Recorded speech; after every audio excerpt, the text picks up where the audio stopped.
ओम जातं सजीवम् अद्वैतं सावधूतं परिजनसहितं कृष्णचैतन्यदेवं श्रीराधाकृष्णपादान् शयखण्डलिता श्रीविशाखान्वितांश्च नमो विष्णुपादाय कृष्णपृष्ठाय भूतले श्रीमते भक्तिवेदान्त स्वामिनिति नामिने नमस्ते सारस्वते देवे गौरवाणी विचारणे निर्विशेषणवादी पाश्चात्य जय श्री कृष्ण चैतन्य प्रभु नित्यानंद श्री द्वैत गदाधर शिवासादि श्री गौर हरे कृष्ण कृष्ण कृष्ण हरे हरे हरे राम राम राम हरे कृष्ण।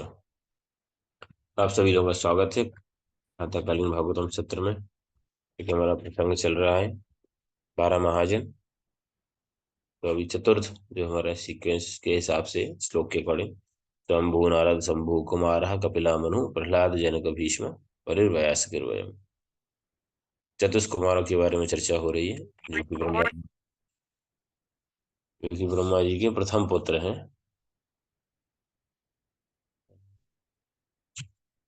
सनक सनत सनक सनातन सनत सनंदन, ये जो चार जो है ये प्राचीन, इनके चारों का ब्रह्मा जी ने उत्पत्ति की थी अलग अलग ज्ञान के लिए। सांख्य योग तप और वैराग्य की शिक्षा देने के लिए इनको उत्पन्न किया। ये सारा हमने इनके सुना। और चारों का नामों का मतलब भी अलग अलग बताया गया है शास्त्र में। तो सनक मतलब प्राचीन, और सनातन मतलब शाश्वत, इटर्नल। और सनत मतलब सनंदन मतलब जो है आनंद। हाँ, और सनत मतलब हमेशा युवा। जो चारों के अंदर ये चारों गुण पाए जाते थे हमेशा। सबसे प्राचीन है, सबसे ब्रह्मा जी के बाद सबसे सृष्टि में सबसे यही है। हमेशा युवा है, हमेशा आनंद में है। क्यों? भगवत भक्ति में लगे,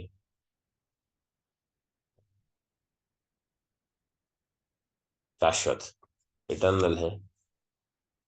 तो चर्चा किया। इसके बाद हमने किस प्रकार से वो लोग भक्त बने भगवान के, वो भी चर्चा की। फिर कैसे उनके माध्यम से जय विजय का उद्धार हुआ, वो भी चर्चा की। फिर कैसे वो पृथु महाराज के पास पहुंचते हैं, और पृथु महाराज जो है उनके लिए कैसे स्वागत करते हैं, उसमें लक्षण बहुत। चतुर्थ स्कंद 22वां अध्याय बहुत महत्वपूर्ण प्रसंगों में चर्चा है इसमें कि किस प्रकार से है वो उनका स्वागत करते हैं पृथु महाराज। आदर्श गृहस्थों के लक्षण बताए गए हैं। बता रहे हैं कि जो साधु संतों का सम्मान करता है उस पर विष्णु और शिव शिव और विष्णु भी कृपा करते हैं। और जो दुर्भाग्यशाली जो है वो साधु महात्मा साधु पुरुषों की सेवा नहीं कर पाते। इस प्रकार से हमने चर्चा की। और ये महत्वपूर्ण शिक्षाएं हैं, तो इनको चार कैटेगरी में हम बांट सकते हैं जो शिक्षाएं हैं इसे। तो पहले कैटेगरी में इस प्रारंभ में उन्होंने श्रवण कीर्तन की महिमा पर फोकस किया कुछ श्लोकों में लगभग। और उसके बाद जो है इसमें से 65 श्लोक 65 श्लोक आते हैं ये प्रसंग में। के बाद साधु संघ की महिमा पर बारे में बताया उन्होंने वैष्णव। अभी उसके बाद दो हैं, टॉलरेंस सहनशीलता, और इंद्रिय तृप्ति के बारे में, किस प्रकार से इससे बचना चाहिए, कितना खतरनाक है ये सारी चीजें। हरे राम हरे हरे हरे राम हरे हरे नादनं नादनं न सुंदरीं।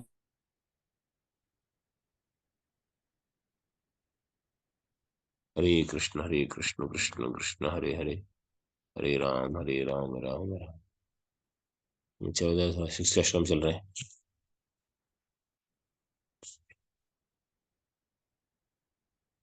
तो जो है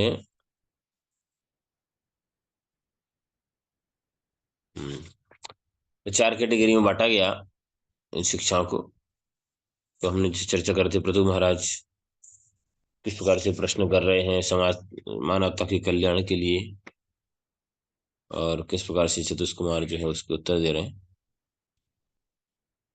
और जो दूसरा श्लोक जो आता है उसमें बता रहे हैं कि मैं 20वें श्लोक में बता रहा है कि attachment to the lord glorification can cleanses the material desires. Lusty desires जो हैं वो भगवान के, यदि हम आसक्त हो गए भगवान के चरणों से, भगवान की ग्लोरिफिकेशन से, तो उनको काम काम वासनाओं को कम किया जा सकता है। एक इस्कॉन में एक सन्यासी हुए श्रीधर स्वामी महाराज बताते हैं, उन्होंने एक बार प्रभुपाद जी को पूछा, प्रभुपाद जी ये काम वासना कब जाएगी? प्रभुपाद बोले कभी नहीं। फिर कुछ दिन बाद फिर बोले प्रभुपाद वो एक जो बहुत बड़ा शत्रु है जो इंसान के लिए, उसको कैसे कैसे जाए, उसको कैसे समाप्त किया जाए? घुमा फिरा के पूछने का प्रयास किया। प्रभुपाद told, कभी नहीं, नॉट पॉसिबल। एक बार तीसरी बार फिर से पूछा, फिर वो उदास हो गए। तो प्रभुपाद जी बोले गोविंद दीक्षा, तो भगवान की कृपा से ही संभव है। तो जब हमारे प्रयासों से भगवान प्रसन्न हो जाते हैं तब है ना। इसलिए तो भगवान महासनो महापापमा विद्धि हिवेरिणाम काम ऐशा क्रोध ऐशा रजोगुण समद, गीता में भगवान बता रहे हैं। तो सबसे खतरनाक है ये। और काम मतलब कि जरूरी नहीं कि स्त्री पुरुष के बीच का आकर्षण, इस भौतिक संसार में किसी भी चीज के प्रति आसक्ति जो है, जो हमें भगवत भक्ति से दूर ले जा रही है, वो काम है। उसका ग्रॉस फॉर्म ये वाला होता है। तो हाँ, आगे जब चर्चा होती है, बहुत महत्वपूर्ण प्रसंग आ रहा है, प्रसंग आ रहा है चर्चा का। आज हम शिक्षाओं को प्रयास करेंगे कि थोड़ा सा कंप्लीट हो जाए, जितना भी प्रयास करेंगे आज। तो कल जो हमने बता रहा था कि ऐसे लोगों की संगति ना करें जो केवल इंद्रिय तृप्ति और धन उपार्जन में लगे हैं। तो पहली बात तो हमें वैसा बनना नहीं है। और ऐसे जो लोग हैं, ये समाज में आज उन्हीं लोगों का बोला वाला है जो बस इंद्रिय तृप्ति, हमारे रिश्तेदार भाई बंधु, उन्हीं की वैल्यू है जो इंद्रिय तृप्ति में लगे हैं और या तो धन उपार्जन में लगे हैं। लेकिन भक्तों के लिए ये ठीक नहीं। तो हमने कल पर चर्चा की थी, प्रसंग की, जो आध्यात्मिक उन्नति के इच्छुक जो लोग हैं उनको क्या होना चाहिए? अहिंसक होना चाहिए, पूर्वाचार्यों के चरणों पद चिन्हों का अनुसरण, क्योंकि ध्रुव गोस्वामी बता, तत्त कर्म प्रवर्तनात्, भगवान की लीलाओं के अमृत का सदैव श्रवण करें, स्मरण करें, बिना किसी भौतिक कामना के यम नियमों का पालन करें और दूसरों की निंदा ना करें, और सादा जीवन जिए और विरोधी तत्वों से, द्वैतता से विचलित ना हो, और उन्हें चाहिए कि सहन करना सीखें। तो यहाँ से टॉलरेंस, सहनशीलता के बारे में बताया कि विरोधी तत्व होते भी हैं कुछ प्रकार से निंदा करने वाले या जो, तो बोले हमें सहन करना चाहिए, पूर्ववर्ती आचार्यों का अनुसरण करना चाहिए। जिस प्रकार से हमारे आचार्यों ने किया, प्रभुपाद ने सहन किया, रविदास ठाकुर ने सहन किया, गोस्वामियों ने सहन किया। दिव्य गुणों का निरंतर श्रवण करता रहे, भक्ति के अनुशीलन में उत्तर उत्तर वृद्धि करे। ये चर्चा किया था हमने। अरे मेमोराइजेबल वर्सेस हैं ये, बहुत अच्छे अच्छे। ठीक है,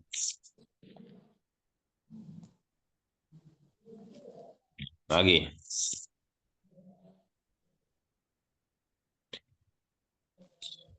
हम्म। तो उपाधियों के पीछे डेजिग्नेशन से बचना। इसके बाद भगवान तथा जो भक्तों की, हरे कृष्णा को म्यूट कर।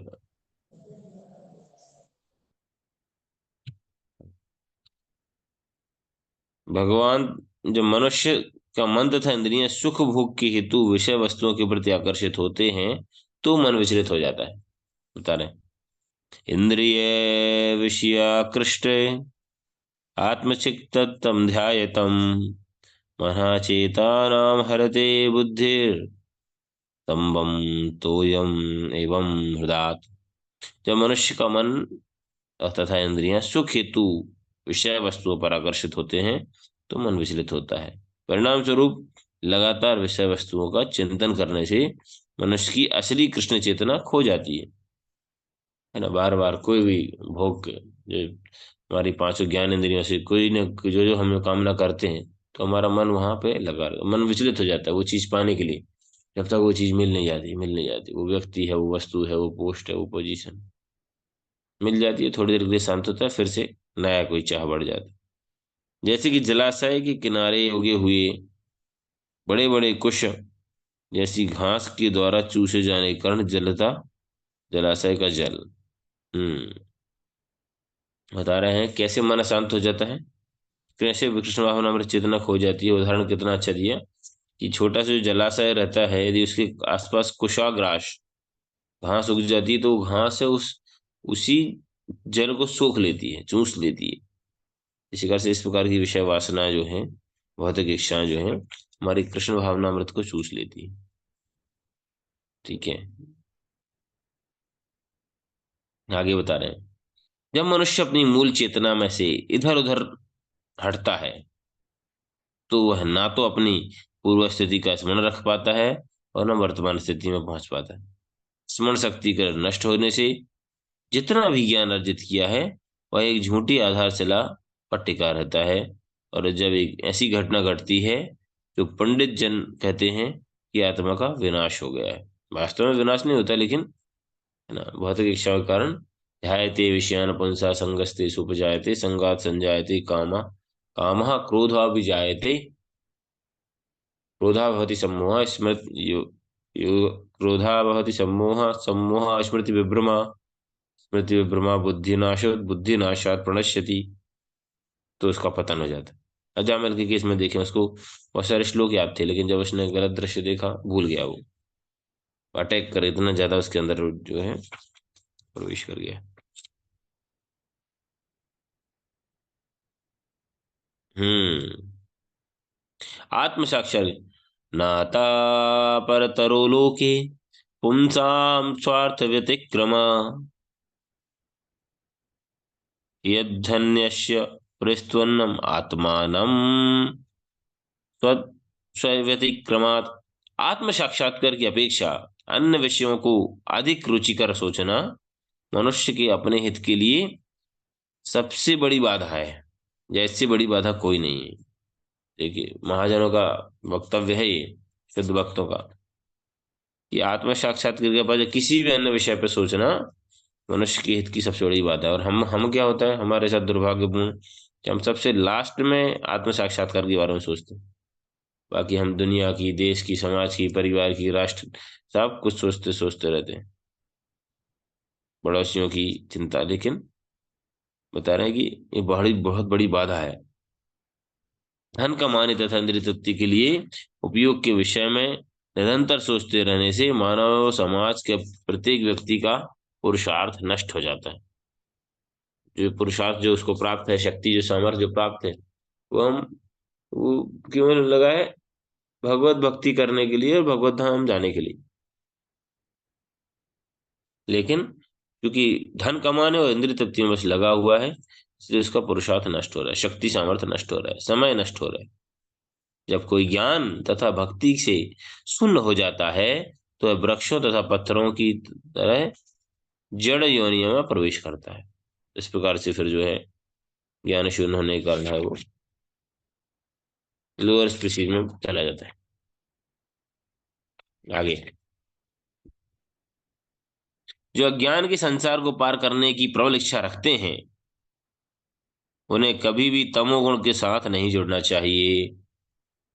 तमोगुण के लक्षण क्या है? बहुत ज्यादा सोना, आलस्य, प्रमाद, है ना, अत्याहार, over eating, over sleeping, procrastination, चीजों को अ, टालम मटोल करना, आगे बढ़ाना, ये तमोगुण के लक्षण। प्रोकास्टिनेशन बता रहे कि जो अज्ञान के सागर को पार करने की प्रबल इच्छा रखते हैं उन्हें कभी भी तमोगुण के साथ साथ नहीं जोड़ना चाहिए, क्योंकि सुखदायी कार्य धर्म, अर्थ तथा काम मोक्ष के मार्ग में अत्यंत बाधक है। तो सोचिए, ये जो चार पुरुषार्थ है इसमें ही बाधक है तमोगुण, तो पंचम पुरुषार्थ जो है सबसे ऊपर भक्ति, उसके लिए तो और ज्यादा संघर्ष करना है। तो हमें शास्त्र पढ़ने, भजन करने, भक्तों का संग करने, इसमें आलस नहीं करना चाहिए। तो तमोगुण में रहना, भोजन की शैली, देखिए गीता में आप पढ़ेंगे तो 17वें अध्याय में सारा वर्णन है तमोगुणी लोगों के लक्षण क्या है, किस प्रकार से खाते हैं, क्या उनकी जीवन शैली होती है, क्या सोचते हैं, क्या उनकी जीवन शैली, लाइफ स्टाइल है। सारा है, तो हम एक बार उसको पढ़ सकते हैं कि भाई मैं कौन सी कैटेगरी में आता हूँ। तो तमोगुण से फिर धीरे धीरे हम प्रयास करें कि रजोगुण, रजोगुण से सत्वगुण में आ जाए। कुछ लोग डायरेक्ट भी आ जाते हैं। हम्म।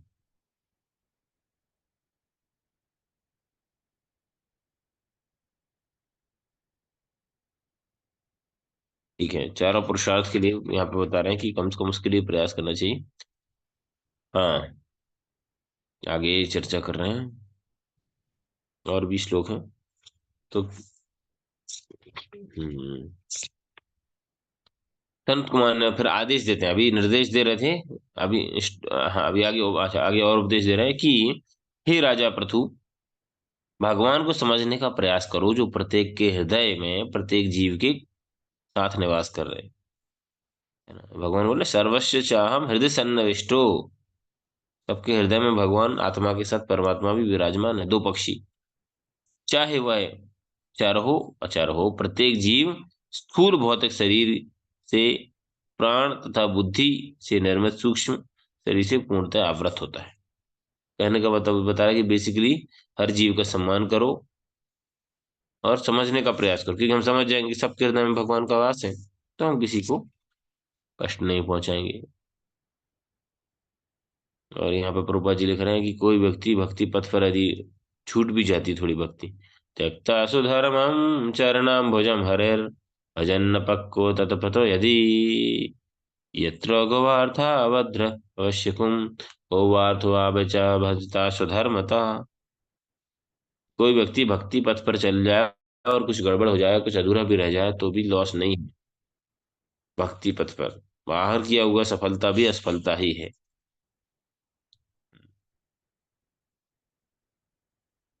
भगवान समस्त भौतिक क्लेश से परे हैं, अतः एकमात्र उन्हीं की शरण ली जानी चाहिए। हाँ, ये बहुत इंपॉर्टेंट वर्ष है, ध्यान से सुनिए। यद पाद पंकज विलास, यद पाद पंकज, यद पाद पंकज पलास विलास भक्त्या कर्माशयम ग्रथित, गर्माशयम ग्रथित उदम ग्रथयन्ति संता, तद्वन्न रक्तमतयो यततोऽपि रुद्धा श्रोतो गणस्थ स्मरणम भज वासुदेवम।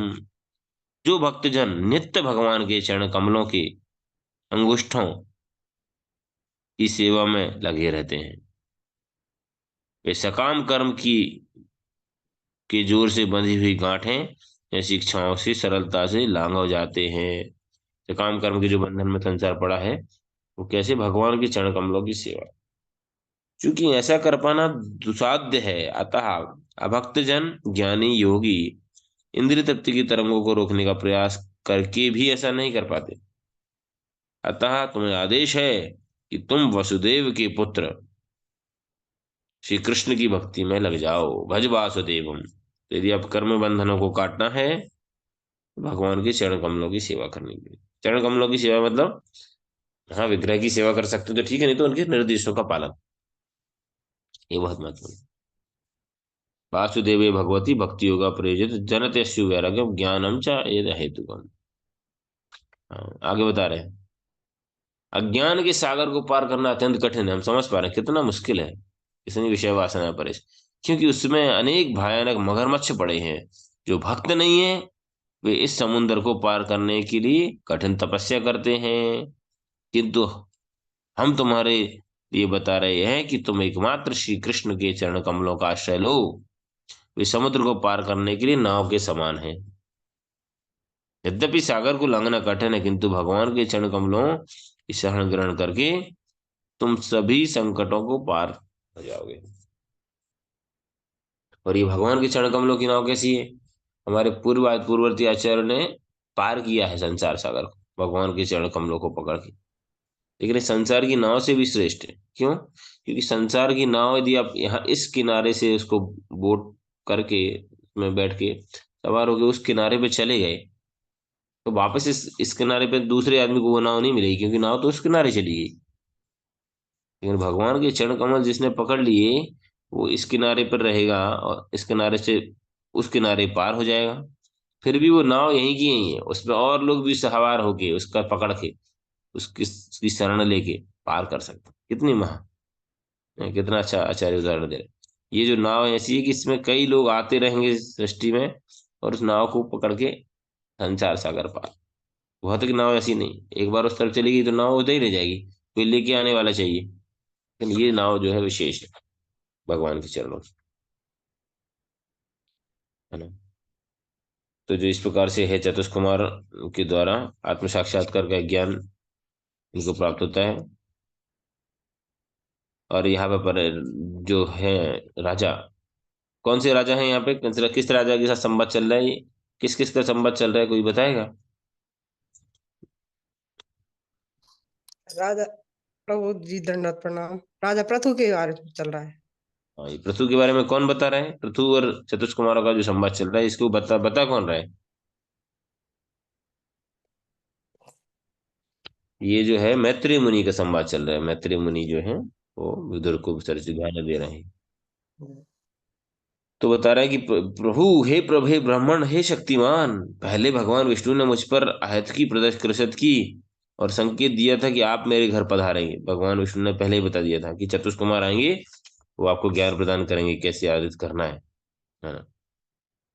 तो ये जो है साधु पुरुषों के भोजन से बचा हुआ जो है, मैं जो मेरे पास जो कुछ भी वो साधु पुरुषों के भोजन से बचा खुचा प्रसाद ही है। तो ये बहना चाहिए हमारे पास थोड़ा बहुत ज्ञान जो कुछ भी है, हमारे पूर्ववर्ती आचार्यों का उच्छिष्ट है ना। ये हमें समझना चाहिए, ऐसा नहीं समझना चाहिए कि हम बहुत ज्ञानी हो गए, है ना।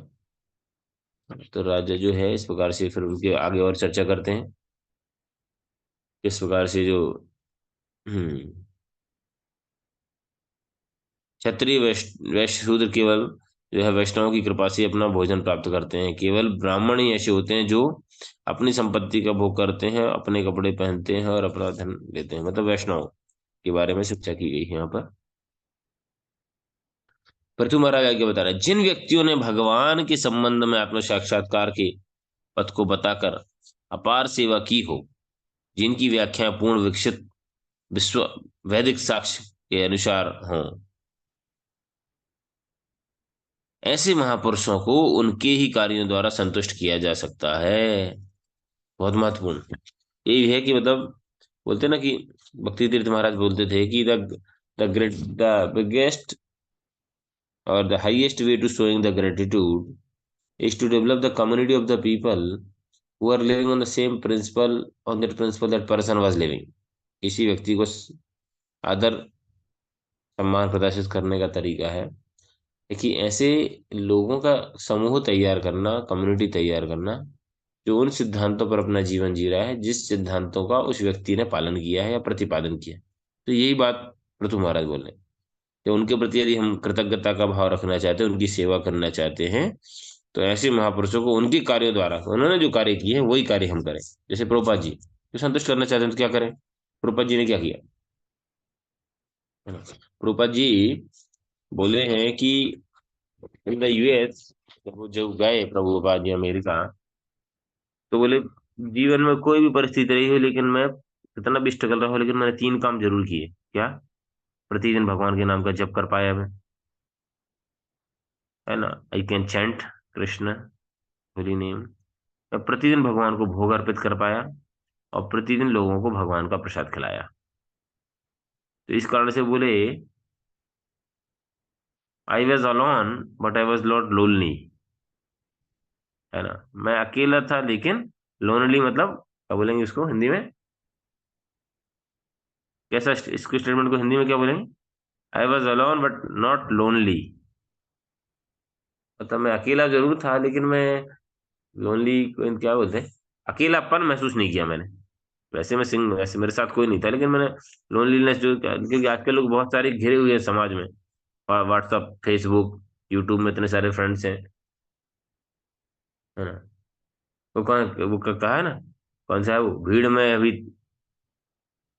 अकेले हैं ऐसा कुछ कोई गाना आता था ना, भीड़ में अभी तन्हा है फिर भी हम अकेले हैं। वैसे ही संसार में ज्यादातर लोग, लेकिन प्रभुपाद जी अकेले थे लेकिन चूंकि कृष्ण उनके साथ थे 3 रूप में। तो प्रभुपाद ने जो किया यदि हम वो करेंगे प्रभुपाद प्रसन्न हो जाएंगे। हरि नाम का अच्छे से करें, है ना, और भगवान की सेवा करें और साथ में हरि नाम का प्रचार प्रसार करें। ठीक है, आगे जो है फाइनलाइज, अब हम समराइज करेंगे इस टीचिंग्स को। तो बता रहे हैं कि attachment to the lord and detachment to this body can be developed, कैसे हो सकता है। ध्यान रखें, इससे सिद्धांत श्लोकों के माध्यम से बता रहे हैं। ज्ञान मिश्रित भक्ति जो है, देखो हमने पहले भी चर्चा की थी, बताते हैं कि कोई भी पथ जो है भक्ति के मार्ग के, भक्ति बिना पूर्ण नहीं हो सकता, चाहे वो कर्म योग हो, ज्ञान योग हो, ध्यान योग हो। तो बता रहे हैं वास्तविक जो कर्म बंधन को छोड़ने का तरीका जो क्या है, attachment to the lord and detachment from this world bodily concept of life. अब वो कैसे संभव है। पहला, श्रद्धया, हैविंग फेथ। 22वें श्लोक में पूरा उन्होंने डिस्क्रिप्शन के साथ बता दिया क्या क्या स्टेप बाय स्टेप कैसे। एक मिनट जस्ट, हम इस संस क्योंकि इतना सुनने के बाद, शाश्रद्धया भगवत पचर्या जिज्ञासात्म योग निष्ठया योगेश योगेश्वरोपासना च नित्यम पुण्यश्रया कथन कथया पुण्य चा। क्या क्या, हैविंग फेथ, पहला श्रद्धा भक्ति रखें, विश्वास रखें। Being inquisitive about the power of process of भक्ति, साथ में जिज्ञासा करें भक्ति की, भक्ति की पद्धति के बारे में जाने, जानने का प्रयास करें। अप्लाइंग द भक्ति योग इन द लाइफ, से जानना ही पर्याप्त नहीं, मानना भी। जैसे रेलवे के रूल जान लिए, ट्रैफिक के रूल जान लिए, तो उसको मानना भी है। तो भक्ति योग के नियम समझ लिए, प्रोसेस को समझ लिए, फिर उसको अप्लाई करना है। Worshipping the lord as a top most yogi, है ना, और भगवान का जो है एक भक्त के भक्ति के माध्यम से भगवान की सेवा करना। Regularly hearing and chanting the lord's glories, भगवान के नामों का, महिमा का श्रवण करना, एक पद्धति होगी। तीसरे अगले श्लोक में बता रहे हैं, not associating with the materialistic people, not accepting their goals, उनके उद्देश्यों को उनकी चर्चा नहीं करना, उनका संग नहीं लेना, संग देना। Being disgust with the taste of the sense gratification enjoyment, इंद्रिय तृप्ति के जो विचार हैं उनसे, उनपे दुखी होना, यदि विचार आते भी हैं तो। Being satisfied with the self, जो प्राप्त हो रहा है उसमें आत्मसंतुष्ट होना। बीइंग नॉन वायलेंट, मतलब अहिंसक। Moulding one life so that one can not live in a peace without drinking the nectar of the lord's qualities, मतलब इस प्रकार से जीवन को ढालना कि यदि भगवान की कथा सुनना, भगवान का दर्शन न मिले, भक्तों का संग न मिले, भगवान का प्रसाद न मिले, तो जीवन में शांति ना महसूस हो। जैसे बाहर की दुनिया भौतिक लोग तो जो है, यदि उनको इंद्रिय तृप्ति का अवसर न मिले तो मन अशांत हो जाता है ना। बहुत दिन हो गए यार, क्या क्या कैसे चलेगा, है ना, इंद्रिय तृप्ति नहीं किया, है ना, शराब सिगरेट नशा जुआ सारी चीजें। Following the foot step of great acharyas, summarise कर रहे हैं, पूर्ववर्ती आचार्यों का अनुसरण करना। Remembering and tasting the sweetness of the excellent pastime of the lord, भगवान की लीलाओं को सुनना। तो दोनों बार, पिछली बार भी हमने चर्चा की, अनर्थ निवृत्ति और अर्थ प्रवृत्ति दोनों पे चर्चा। सिद्धांत को भी जानना है जिससे हमारे अनर्थ कम हो, क्योंकि इंद्रिय तृप्ति में लगने से क्या कॉन्सिक्वेंसेस को समझें, और अर्थ प्रवृत्ति के लिए भगवान की लीलाएं, भगवान के प्रति आसक्ति बढ़ेगी। सिंपल एंड सिंपल लिविंग, और इसके बावजूद भी, इतना सब करने के बावजूद भी जो है, हाँ, क्रिटिसाइज नहीं करना, ये सब पालन करने के बाद भी जब समस्या आएगी तो क्या करना है। भगवान बोले तांत तितिक्षस्य भारता, टॉलरेट, है ना, सहन करना। क्योंकि इतना सब करने के बाद हम ये ना सोचें कि अरे सब इतना पालन करना तो सब अनुकूल ही अनुकूल होगा, सब एकदम पीसफुल हो जाएगा, गुड गुड़ी गुड़ी जाएगा, सब लोग सम्मान करेंगे, सब लोग हेल्प करेंगे, सब चीज अनुकूल चलेंगी, नहीं होने वाला। कष्ट आएंगे, शरीर से भी हो सकते हैं, मन से भी होते हैं, समाज का डिवोटी कम्युनिटी में भी हो सकते हैं, लेकिन उसके बाद भी टॉलरेट करना। बता रहे हैं इंद्रिय तृप्ति is the cause of destruction of the self, आत्मा का हानि कैसे होती है इंद्रिय तृप्ति करने से बता रहे हैं। थिंकिंग ऑफ सेंस ग्रेटिफिकेशन, इंद्रिय तृप्ति के बारे में सोचना, फिर उसमें माइंड जो है उस पर एजिटेट होने लगता है। उसके बाद जो है डिस्क्रिमिनेशन पावर जो है, इंटेलिजेंस वो चली जाती है, मेमोरी लॉस्ट हो जाती है और नॉलेज खत्म हो जाता है। तो इस श्लोक को हम गीता के श्लोक 2.62 से कनेक्ट कर सकते हैं, 6263। और इसके बाद जो है आदमी जो है लोअर स्पीसीज में चला जाता है। हाँ, नीचे में। हम्म।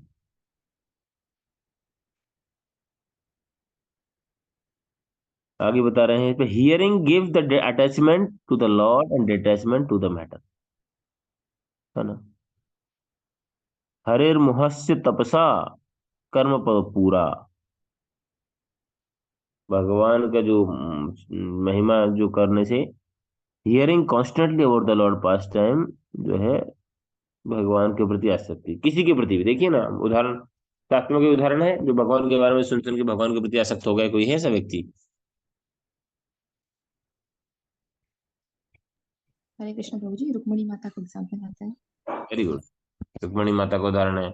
इवन प्रहलाद महाराज गर्भ में तो उन्होंने भगवान की महिमा सुनी, है ना, माता के गर्भ में थे, नारद मुनि से तो आसक्त हो गए। तो इस प्रकार सुन, जिस के बारे में सुनेंगे, है ना, हम जिस प्रकार से सुनेंगे उस प्रकार से हमारा भाव।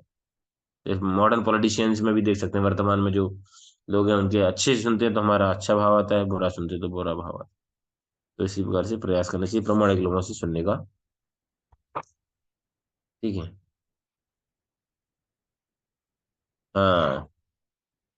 कर्म बंधन कर्माशयम बस सर्विंग द वासुदेव, भगवान की शरण ग्रहण करके वैष्णव के निर्देश में जो है इससे मुक्त हो सकते। ठीक है, और भी बहुत सारी शिक्षाएं हैं। तो इन शिक्षाओं का प्रतिपादन जो है कलयुग में वो किया, वो निम्बार्काचार्य, है ना, जो कि एक प्रामाणिक संप्रदाय है। तो निम्बार्काचार्य जो निम्ब ग्राम जो है वृंदावन में ही है, तो वहां पर उनका जन्म हुआ, प्रकट हुए मतलब वो। और चूंकि चार कुमार जो है नारद मुनि के माध्यम से उनको ज्ञान प्रदान किया, क्योंकि नारद मुनि ने उनको बोला, तो पहले शिव भक्त थे निम्बार्काचार्य। उनका नाम था बचपन का अनंतीश, क्या नाम था, अनंत। मैं एक बार मैं करता हूँ, हाँ। तो जो है नारद मुनि ने उनको बोला, उस जंगल में वो जाते हैं और वहां देखते हैं बहुत लोग शिव जी की आराधना कर रहे होते हैं। वो ब्राह्मण कुल में जन्म लिया था तो वो भी शिव जी की आराधना बेलपत्र अर्पित करके ये सब करते हैं। तो कुछ समय तक करने के बाद जो है प्रकट हो जाते हैं शिव जी, और शिव जी बोलते हैं कि कुछ दिन बाद तुमको चतुष कुमार मिलेंगे, जाओ जंगल में, वो तुमको ज्ञान देंगे। तो चतुष कुमार जो है वो जाते हैं, चतुष कुमार, और फिर वो खोजते हैं, चतुष कुमार को प्रणाम करते हैं, और जो है बताते हैं कि जो सुदर्शन जो है वो निम्बार्काचार्य के अवतार के रूप में आए। जैसे मध्वाचार्य पवन, पवन देव, वायुदेव के रूप में मध्वाचार्य का प्रकट हुआ। लक्ष्मण जी का जो है रामानुजाचार्य के रूप में हुआ, प्रकार से सुदर्शन के रूप में जो है निम्बार्काचार्य गोवर्धन की तलहटी में रहते थे। तो फिर इनको गोपाल मंत्र और शालिग्राम शिला इनको दी गई पूजा के लिए, वैष्णव हो गए। फिर शिव जी की भक्ति के बाद वो वैष्णव हो गए। और बताते हैं उस दौरान एक किसी, जब वो विद्वान हो गए तो डिबेट चलता था पहले, तो शास्त्र पर वाद विवाद चल रहा था। तो वहां पर जो है जो साधु जो आए हुए थे महात्मा, वो डिफीटेड हो गए इनसे, निम्बार्काचार्य से। तो उन्होंने बोला कि ठीक है चलिए आप भोजन करिए, आप अतिथि हमारे। तो बोले नहीं, अब शाम हो गई, अब शाम के बाद हम भोजन नहीं करते। तो चूंकि ये तो सुदर्शन के अवतार है, तो इन्होंने क्या किया कि नीम के वृक्ष जो था, टहनी ऐसी दो दो डाल दी, उसके बीच से अपनी शक्ति से सूर्य को प्रकट कर दिया। निम्ब और अर्क, सूर्य का एक नाम है अर्क, तो इसलिए उनका नाम हो गया निम्बार्क, है ना। नीम की उससे सूर्य देव को प्रकट किया, इसलिए उनका निम्बार्काचार्य। तो वहां से फिर उन्होंने इस सिद्धांत को प्रतिपादित किया, और फिर उसको पता चल गया कि कोई साधारण व्यक्ति नहीं है। फिर बाद में जो है सनातन धर्म का प्रचार में जो चार प्रमुख आचार्य हैं, सबसे पहले आचार्य हुए निम्बार्काचार्य। है ना, जिन्होंने कि शंकर जो जो अद्वैतवाद का खंडन किया। उसके बाद अलग अलग आचार्य हुए, मध्वाचार्य, रामानुजाचार्य, विष्णु स्वामी, निम्बार्काचार्य। और चैतन्य महाप्रभु ने भी चारों संप्रदाय से अलग अलग शिक्षाएं ली हैं। चार 8 शिक्षाएं हैं। उसमें से जो 2 शिक्षाएं जो चैतन्य महाप्रभु ने निम्बार्क संप्रदाय से ली, वो है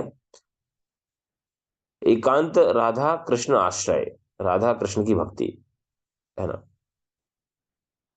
और निष्काम भाव, विशुद्ध प्रेम, जो दो चीजें हैं जिस जो गोपियों के अंदर जो पाया जाता है, गोपी भाव, गोपेर भरतो पद कमलोर दास दास अनुदास। ये जो जो चीजें हैं वो निम्बार्क का संप्रदाय से चैतन्य महाप्रभु ने प्राप्त की। और इसके बाद जो है इसका प्रतिपादन किया। अलग अलग संप्रदाय से अलग अलग है। तो इनके आने का कारण बताते हैं कि जो बेसिकली द्वैतवाद का प्रचार करना, क्योंकि अद्वैतवाद बहुत ज्यादा फैला हुआ था। जीव और भगवान एक है, प्रकृति भगवान एक है, जीव भगवान हो जाता है, ये सारा जो शंकराचार्य ने प्रतिपादित किया उसका खंडन करना। और जो है भगवान की भक्ति, राधा कृष्ण की भक्ति का प्रचार प्रसार करना, ये जो इनका उद्देश्य था। तो इसके बाद जो है नारद मुनि के निर्देश में तो हम देखते हैं कि नारद मुनि का भी बहुत बड़ा रोल है हर संप्रदाय में, उन्होंने शिक्षा देने के लिए जो आते हैं।